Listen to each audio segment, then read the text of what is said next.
సాగర్ కెరటంలా ఉవ్వెత్తున ఎగిసిపడే ఉత్సాహాన్ని గుండెల నిండా నింపుకుని ఈ బీసీ చైతన్య వేద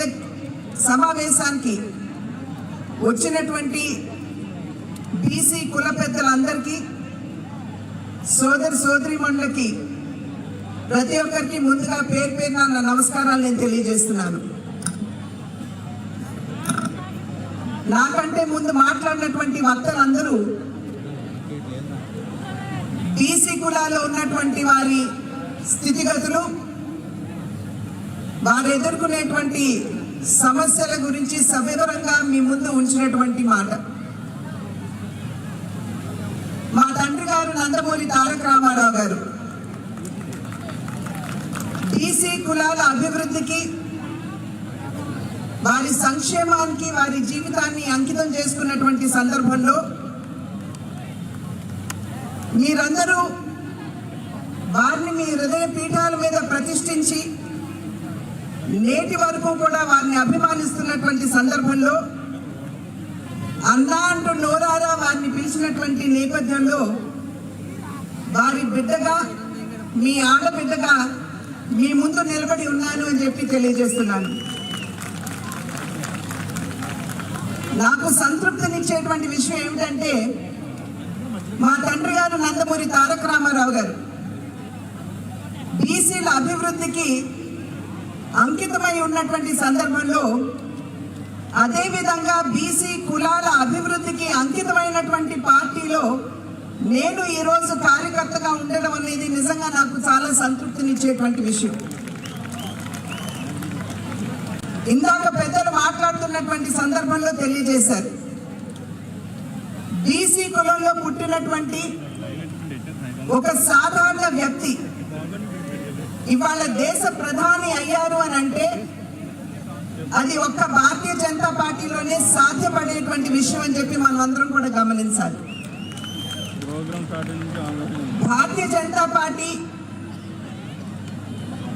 1980వ సంవత్సరంలో ఏర్పడిన నాటి నుండి నేటి వరకు కూడా సమాజంలో ఉన్నటువంటి బడుగు బలహీన వర్గాల వారు, బీసీ కులాలకి చెందినటువంటి వారు,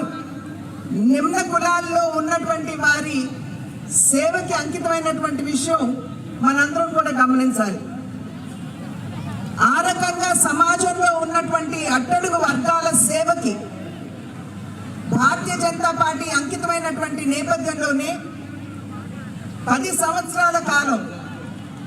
భారతీయ జనతా పార్టీ అధికారంలోకి వచ్చిన నాటి నుండి,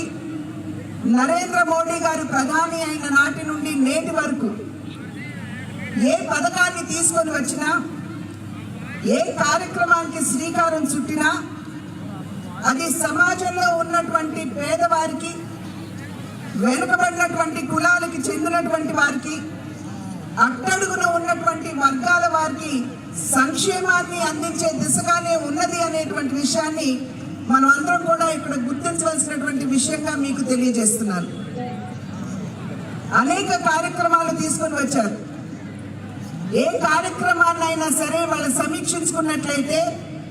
ఏ ఒక్క కార్యక్రమం కూడా ధనికులకి హితం ఉండగా ఉండదు అని చెప్పి మనం అందరం కూడా గమనించాలి.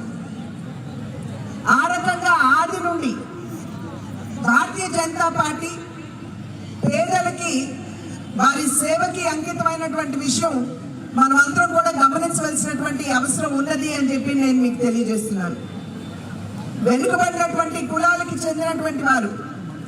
సామాజికంగా, ఆర్థికంగా, రాజకీయంగా ఇంకా ముందుకు రావాల్సినటువంటి సందర్భంలో ఆ దిశగా దృష్టి సారిస్తూ బీసీ కులాల్లో ఉన్నటువంటి వారికి సంక్షేమాన్ని అందించడమే పరమావధిగా భారతీయ జనతా పార్టీ భావిస్తూ నేటి వరకు కూడా సేవ చేస్తున్నటువంటి విషయాన్ని మీ అందరికీ కూడా నేను తెలియజేస్తున్నాను. అనేక కార్యక్రమాలు ఇందాక చెప్పాను. సామాజికంగా ఒక్కసారి కనుక మనం సమీక్షించుకున్నట్లయితే ఎస్సీ ఎస్టీ కమిషన్ కి చట్టబద్ధత ఉన్నటువంటి సందర్భంలో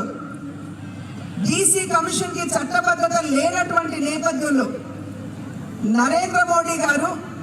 ఒక సాధారణ వెనుకబడినటువంటి కులాల్లో జన్మించినటువంటి సందర్భంలో వారు స్పష్టంగా తెలియజేశారు,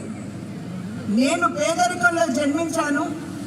వెనుకబడినటువంటి కులం నుండి వచ్చాను, పేదరికాన్ని అనుభవించాను, పేదరికం నా నరనరాల్లో జీర్ణించుకున్నటువంటి సందర్భంలో ఆ వెనుకబడినటువంటి కులాల వారికి, ఆ పేదలకి సంక్షేమాన్ని అందించే దిశగా నేను అడుగు వేస్తాను అని చెప్పి వారు చెప్పినటువంటి నేపథ్యంలో బీసీ కమిషన్ కి 102 రాజ్యాంగ సవరణను తీసుకుని వచ్చి బీసీ కమిషన్ కి చట్టబద్ధత కల్పించినటువంటి ఘనత భారతీయ జనతా పార్టీ అధికారానికి, ప్రభుత్వానికి, నరేంద్ర మోడీ గారికి దక్కుతుందని చెప్పి మనం అందరం కూడా గమనించాలి. నిన్న మొన్నటి వరకు బీసీ కులాల్లో ఉన్నటువంటి వారికి న్యాయం జరగకపోతే, మన బిడ్డలకి న్యాయం జరగకపోతే ఎక్కడికి వెళ్ళాలా అని చెప్పి ఆలోచిస్తున్నటువంటి సందర్భంలో ఇవాళ బీసీ కమిషన్ కి చట్టబద్ధత కల్పిస్తూ మన బిడ్డలకి, ఆ కులాల్లో ఉన్నటువంటి సోదరి మనందరికీ కూడా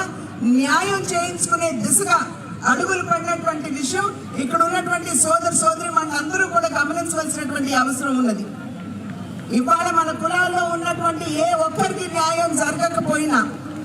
వెంటనే బీసీ కమిషన్ అధికారులు మాత్రమే కాదు కదా, మంత్రుల్ని సైతం హాజరుపరిచి మన బిడ్డలకి న్యాయం చేయించుకునే దిశగా ఇవాళ బీసీ కమిషన్ కి చట్టబద్ధత భారతీయ జనతా పార్టీ ప్రభుత్వం కల్పించినటువంటి విషయాన్ని మీరందరూ కూడా గమనించాలి అని చెప్పి చేస్తున్నటువంటి అభ్యర్థన. అదేవిధంగా నిన్న మొన్నటి వరకు ఉద్యోగాల్లో జనరల్ కేటగిరీలో కనుక మన బిడ్డలు ఉత్తీర్ణత పొంది వారికి ఉద్యోగాలు వచ్చినా వారిని వెంటనే బీసీ కేటగిరీలో చేరుస్తూ, అంటే అగ్రవర్ణాలతోటి మన బిడ్డలు పోటీ పడి విజయం సాధించినా కూడా బీసీ కులం అని చెప్పి వారిని ఆ కులానికి పరిమితం చేస్తూ మన బిడ్డలకి న్యాయం జరగనటువంటి సందర్భంలో ఆ రకమైనటువంటి వివక్ష తగదు. ఒకవేళ జనరల్ కేటగిరీలో కనుక మన బిడ్డలు అగ్ర కులాలతో కనుక పోటీ పడి వారు ఉద్యోగాలు సంపాదించుకుంటే దాన్ని బీసీ కేటగిరీలో చేర్చే అవసరం లేదు అని చెప్పి ఖచ్చితంగా చెప్పినటువంటి ఘనత కూడా నరేంద్ర మోడీ గారికి దక్కుతుందని చెప్పి మనం అందరం కూడా గమనించాలి. అంటే మన బిడ్డలకి న్యాయం చేయాలి, బీసీ కులాల్లో ఉన్నటువంటి సోదరి మండలికి న్యాయం చేయాలి అనేటువంటి ఆలోచనతో ఏ విధంగా భారతీయ జనతా పార్టీ కృషి చేస్తున్నదో ఒక్కసారి మీరు అందరూ కూడా ఆలోచించమని చెప్పి నేను వేదిక మీద నుండి చేస్తున్నటువంటి అభ్యర్థన. అదేవిధంగా గ్రేడ్ సి పోస్టులు కనుక ఉన్నట్లయితే ఆ పోస్టులు కనుక ఉత్తీర్ణులైన తర్వాత వారికి ఇంటర్వ్యూలు అని చెప్పి పెట్టి ఆ ఇంటర్వ్యూలో బీసీ కులానికి చెందినటువంటి బిడ్డలకి న్యాయం చేయనటువంటి పరిస్థితిని మన దేశంలో నిన్న మొన్నటి వరకు చూసాం. కానీ ఇవాళ నరేంద్ర మోడీ గారు ప్రధాని అయిన తర్వాత ఉత్తీర్ణైనటువంటి గ్రేడ్ సి పోస్టులకు ఉత్తీర్ణైనటువంటి మన బిడ్డలకి తిరిగి మీరు ఇంటర్వ్యూ పెట్టరాదు, వెంటనే వారికి ఉద్యోగాలు ఇవ్వాలి అని చెప్పి గట్టిగా చెప్పినటువంటి నాయకత్వం భారతీయ జనతా పార్టీ దగ్గర ఉన్నదని చెప్పి మీ అందరికీ కూడా నేను తెలియజేసుకుంటున్నాను. అదేవిధంగా విద్యాపరంగా చూసుకున్నట్లయితే నిన్న మొన్నటి వరకు మరి సైనిక్ స్కూల్స్ లో కావచ్చు, కేంద్రీయ విద్యాలయాల్లో కావచ్చు, జవహర్ నవోదయ విద్యాలయాల్లో కావచ్చు, బీసీ కులాలకు చెందినటువంటి బిడ్డలకి ఎటువంటి రిజర్వేషన్ లేదు. కానీ నరేంద్ర మోడీ గారు ప్రధాని అయిన తర్వాత ఈ స్కూళ్ళన్నింటిలో కూడా అది సైనిక్ స్కూల్ కావచ్చు, జవహర్ నవోదయ విద్యాలయ కావచ్చు, కేంద్రీయ విద్యాలయ కావచ్చు, వాటింటిలో కూడా బీసీ కులాలకు చెందినటువంటి బిడ్డలకి 27% రిజర్వేషన్ కల్పించవలసిందే అని చెప్పి నిర్ణయించింది నరేంద్ర మోడీ గారి నాయకత్వంలో ఉన్నటువంటి భారతీయ జనతా పార్టీ ప్రభుత్వం. Post matric, pre matric scholarship మనందరికీ తెలుసు. ఇవాళ ప్రీ మెట్రిక్ స్కాలర్షిప్ అయితే దేశంలో 3.5 కోట్ల మంది మన బిడ్డలకి దగ్గర 7